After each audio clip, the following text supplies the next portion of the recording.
Serengeti. Zvuci džungle mogu se čuti sve do pustinje Gobi ili Šamo. Primati najradije borave u oazama koje se nalaze u savani. Sebi svojstvenim radnjama oni prekračuju još jedan običan dan.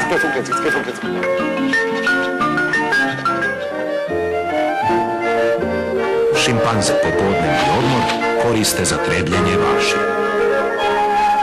Šta mi oma trinesa? Šta mi tu materinesa? A tu. Kako bar se igrala materi? Aha.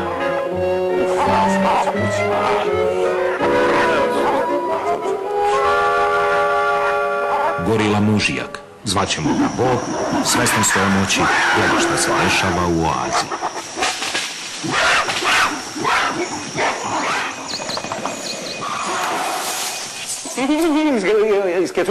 Ipak, smiraj i popodnevnu razbrigu narušava dolazak nove ženke. Kakva riba, čao. Kakva riba je? Uznemirile su se i šimpanze.